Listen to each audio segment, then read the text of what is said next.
BAM5 Télé, c'est la télévision, la chaîne des Outre-mer. Et on a pour mission de vous présenter tous les Outre-mer, absolument tous. Et on va parler aujourd'hui des TAF. Qu'est-ce que sont les TAF? Ce sont ces terres australes et antarctiques françaises. Avec moi aujourd'hui, Nathalie Morregno, qui est chargée de mission patrimoine des TAF. Et puis Lila Ricmouni, qui est chargée de communication. Lila et Nathalie, bonjour. Bonjour. Bonjour. Merci d'avoir accepté mon invitation. J'ai découvert, on va dire ça comme ça, parce que j'en avais déjà entendu parler, mais c'était loin, loin, et j'ai découvert réellement les TAF à l'aquarium de la Porte Dorée, puisqu'il y a une exposition qui a débuté le 2 décembre et qui va se dérouler jusqu'au mois de juin dans cet aquarium. Alors, qui va commencer? Lila? Oui. Oui, alors Lila, les TAF, c'est quoi exactement? Alors, les TAF, ça va être moi. Alors, ça va être toi.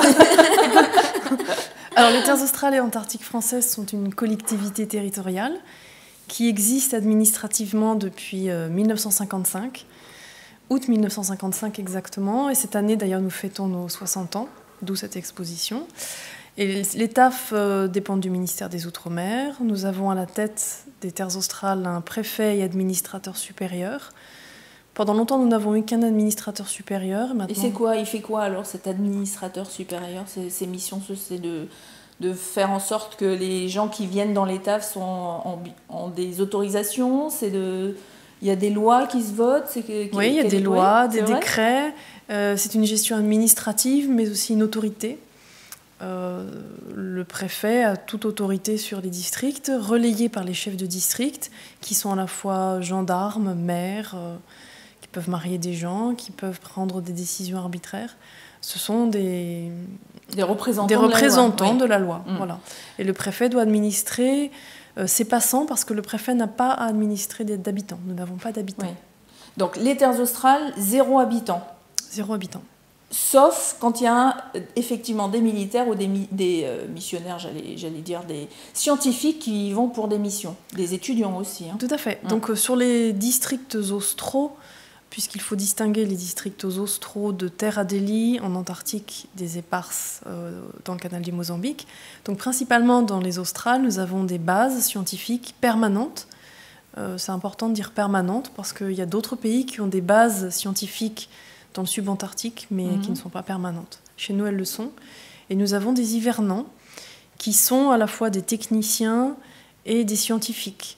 Ces gens hivernent sur une période d'une année à quelques mois. Donc on distingue l'hivernant long, qui s'appelle l'hivernant en campagne d'hiver, l'hivernant en campagne courte, qu'on appelle campagne d'été. Et ils vont tous là-bas, en bateau, en avion? En bateau. Il n'y a qu'un bateau. Il n'y a que le Marion Dufresne qui permet d'aller dans ces îles, qui fait 4 rotations par an, qu'on appelle OP1, OP2, OP3, OP4, et qui dessert les districts en apportant du matériel, la relève scientifique et technique, le pétrole, le gaz, la nourriture, tout ce qu'il faut pour vivre sur ces bases. Et qu'est-ce qu'on fait comme mission sur les TAF scientifiques, par exemple? On y étudie quoi? On y étudie les oiseaux, les animaux, la nature, le climat, la télécommunication. Et on envoie un certain nombre de jeunes scientifiques qui viennent faire des comptages pour des grands laboratoires français, qui viennent passer leur thèse. Des comptages de la faune et de la flore, flore. Hein. Qui viennent poser des balises sur certains animaux pour les suivre, qui viennent répertorier le nombre de poussins nés dans l'année, qui viennent relever des pluviomètres en comptant le nombre de gouttes d'eau, par exemple, et qui font des études parfois sur de nombreuses années. Ce sont de longs programmes prévus à l'avance. Alors le fait d'avoir ces habitants temporaires dans les TAF fait que les TAF ne souffrent pas de pollution? Non, nous n'avons pas beaucoup de pollution.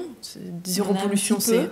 Oui, mais nous sommes maintenant en réserve naturelle, voire pour certaines parties de nos îles en réserve naturelle intégrale, c'est-à-dire où il y a des espèces protégées, peu d'intrusion.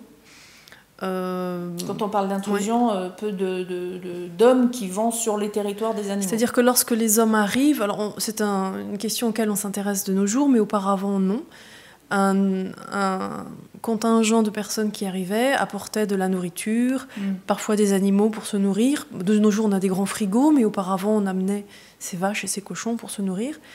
Donc il faut amener le foin pour nourrir ces bêtes, qui veut dire amener des invasifs, comme ces plantes qui n'existaient pas auparavant, des bestioles, des pucerons, les rats, oui, tous les insectes qui accompagnent tout végétal. Et sur chaque insecte se trouvent également des bactéries et des virus. Donc on importe énormément de choses. Ouais. Donc on a sur les bases où il y a beaucoup d'hommes, énormément d'espèces invasives, alors que sur les endroits clos et protégés, on n'a peut-être que 3-4 espèces complètement protégées. Bon, on va continuer à en parler des TAF. Moi, je vous propose de regarder un extrait d'un film que vous avez réalisé. Il y en a plusieurs sur les TAF. Ça vous donnera une idée si vous n'avez aucune idée de ces terres australes et antarctiques. On regarde ces images et on revient juste après.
C'est magique, hein, parce que quand on est habitant, même temporaire de ces TAF, on a des voisins extraordinaires. On en a vu quelques-uns là.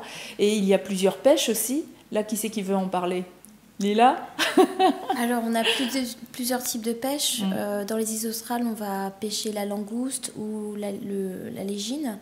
Et dans les îles éparses, on va pêcher le thon. Plus précisément. Et alors, quand on va à l'aquarium de la Porte Dorée, parce qu'évidemment, là, on voit ces images, ce sont, on le rappelle, des militaires, des scientifiques, des étudiants qui vont sur ces terres. Si moi, j'ai envie juste d'aller faire un peu de tourisme, est-ce que c'est possible ? Oui. C'est vrai ? Oui, c'est possible. C'est possible. Alors, donc, il faudrait appeler au siège des TAF qui organise ces voyages. Donc, on a 4 rotations par an. Donc, les places sont très prises. J'imagine, oui. Et le coût... Donc, on fait quoi ? Alors, quand on fait du tourisme et qu'on n'y va pas pour une mission, on y va quand même pour aider un petit peu une mission ou on y va vraiment en tant que touriste ? On est dans un groupe, on a un guide et on va faire plusieurs randonnées sur les îles australes, par exemple. D'accord. Voilà, nous, on est vraiment guidés. On a des sentiers qui sont spécifiques. Oui, on n'a pas le droit d'aller dans... Il y aura des endroits interdits, évidemment. Exactement. Parce qu'il est assez dangereux de se balader parmi les éléphants de mer, par exemple. Ah oui. On pourrait se faire attaquer ou même peut-être polluer un endroit, puisque c'est considéré comme une réserve naturelle, polluer un endroit. Je ne parle pas simplement d'un papier jeté, mais peut-être sur nos chaussures, des choses comme ça. Est-ce qu'il y a des choses à faire justement quand on se rend dans ces territoires ? À l'entrée du territoire, en fait, on a un processus pour y parvenir. Donc, on doit se nettoyer, nettoyer les chaussures avec des brosses spéciales, et puis on a une espèce de rangement, de décontamination, un processus de décontamination pour y accéder. Oui, pour essayer de mettre le moins d'empreintes possibles sur ces territoires. Hein. Alors, cette exposition dont on parlait tout à l'heure, qui a lieu à l'aquarium de la Porte Dorée, c'est une exposition qui permet justement de découvrir les TAF dans leur ensemble. Exactement. Alors, si on ne peut pas partir au TAF, on essaye d'avoir les TAF ici, sur le territoire, en métropole. Donc l'exposition a lieu à l'aquarium de la Porte de Ré. Le vernissage a eu lieu en décembre. Donc le ministre de l'Outre-mer était venu vernir l'exposition.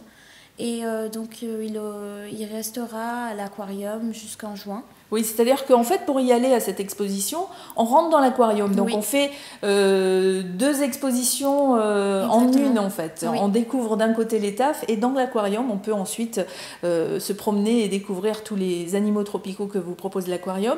Dans ce programme, il y a également des films, des animations. Oui, alors on a plusieurs parties dans cette exposition. Donc on a 42 panneaux qui exposent les tafs, donc qui ont été créés par Stéphanie Legeron et Bruno Marie. Ils sont allés dans les îles australes, dans les îles éparses et seulement Bruno Marie en Terre Adélie. Oui, ils ont fait un livre. Hein. Voilà. Enfin, je ne sais pas s'il est sorti. Voilà, il est en cours. Il est en cours. Donc ils ont fait plusieurs missions pour essayer de prendre le maximum de renseignements possibles, de photos, pour pouvoir ensuite créer ces panneaux. Donc on a ces 42 merveilleux panneaux, on va dire, parce que les images sont magnifiques, il faut absolument les voir, et avec une présentation des tafs vraiment générale. Oui. On voit tous les services, tous les domaines. D'autant que vous avez aussi des objets archéologiques qui sont présentés sur cette expo. Oui. Et donc, on a un aquarium aussi qui présente les poissons des îles éparses. Oh, j'ai pas vu ça. C'est vrai ? Oui, oui. On a installé un aquarium avec des poissons. À l'intérieur de l'exposition ? À l'intérieur de l'exposition. Comment est-ce que je n'ai pas vu ça ? Il y était pas. Ça va, j'étais en train de me dire comment ça se fait que j'ai fait une exposition et que j'ai pas vu quelque chose. D'accord. Oui. Donc on peut voir quoi alors comme espèce Ce sont des poissons d'eau tropicaux en fait. Je pourrais pas vous dire le nom exact des poissons, mais bon, il y a quelques qui vivent dans les barrières coralliennes. D'accord. Donc il y a quelques spécimens à voir dans cette exposition. Oui. Dans les films projetés lors de l'exposition, on peut les voir tout au long de la journée. Ce sont des films là aussi. Ils tournent en continu. Donc vous avez différents films. Donc une présentation de la réserve naturelle dans les films, une présentation des îles éparses qui fait partie de la réserve naturelle. Et vous avez aussi une présentation de la philatélie. Donc, qui existe. Voilà, qui existe. Et d'ailleurs, je pense que les collectionneurs adorent le fait justement, parce que c'est quand même assez rare, hein, c'est ça. Il faut connaître quelqu'un pour pouvoir avoir un timbre, et il y en a plusieurs d'ailleurs qui existent aussi. Alors, sur le territoire, sur les territoires. Alors, on a notre propre gérance postale. Et donc, chaque année, on sort une nouvelle collection. Et pour des événements spéciaux, on va sortir des timbres hors programme. Et donc cette gérance postale existe depuis 1955, donc les collectionneurs essayent d'avoir la totalité des timbres, donc il est assez difficile puisqu'ils sont en petit nombre, donc ils deviennent rares. Et c'est fait exprès. Et c'est fait exprès. Oui. Donc dans chaque district, on a des gérants postaux qui reçoivent le courrier et qui le renvoient, etc. Donc nous, on a le grand public a la possibilité d'envoyer une lettre au bout du monde et de recevoir du courrier venant de Terre Adélie ou des îles australes. Oui. Et parmi les pièces archéologiques que l'on peut voir à l'exposition, il y a notamment ces fameux chaudrons qui étaient utilisés lors de la pêche aux baleines, la pêche aux phoques. C'était quoi exactement ? Alors en effet, on a exposé un certain nombre de pièces archéologiques qui n'avaient jamais été montrées au public auparavant, dont un chaudron qui sort tout juste de restauration. Il a été sorti de son site de Crozet en 2006, donc quasiment 10 ans de restauration. C'était un chaudron qui se trouvait dans un village phoquier en baie américaine, à l'époque où les terres australes n'étaient à personne, et occupé principalement par des pêcheurs américains, principalement norvégiens, anglais, mais surtout américains, de Nantucket, qui étaient très connus pour leur savoir-faire en pêche à la baleine et en chasse à l'éléphant de mer. Ouais. Donc souvent, on utilisait la graisse de la baleine, donc on faisait fondre cette graisse dans ces fameux chaudrons. Oui, soit alors il faut distinguer la pêche artisanale, où on ramenait la bête à terre pour la dépecer, de la pêche industrielle, où on fait tout en mer, celle qu'on connaît le plus et qui a dévasté les troupeaux de baleines. Donc fin 18e, début 19e, on est bien sur une pêche artisanale, avec des voiliers qui passent parfois 2 années sur Crozet, connus pour ces baleines et ces éléphants de mer. Donc les pêcheurs s'installaient plusieurs mois à terre. Et nous avons ce village phoquier à Crozet où il y a ce chaudron, village avec des cabanes pour vivre. Oui, parce que là, on parle d'une époque révolue. Hein. On ne pêche plus la baleine dans les terres australes et antarctiques. Non, mais c'était l'époque... Ni le phoque. Non plus, non, les espèces sont protégées, on n'y touche plus du tout. C'était l'époque où la fourrure de phoque était à la mode, où les villes, on ne connaissait pas le pétrole et le gaz, donc les villes étaient chauffées à la graisse. On fabriquait énormément de choses avec les animaux, en fait. Et donc, et des produits de cosmétologie. Des produits cosmétiques pour les chaussures, oui. Dans cette exposition, justement. Alors, il y a un site web aussi que vous pouvez aller voir, c'est www.taf.fr. Attention, TAF, c'est TAAF.fr. Il y a une page Facebook qui s'appelle Terre australe et antarctique française avec les TAF juste après. Et puis, autrement, le site de l'aquarium de la Porte Dorée pour avoir le programme de cette exposition. Je le rappelle, elle est visible jusqu'au mois de juin pour fêter ses 60 ans, donc joyeux anniversaire au TAF. Merci d'être venu et je vous dis à bientôt parce qu'il y a tellement de choses à dire sur les TAF que vous reviendrez sûrement. Merci. Merci.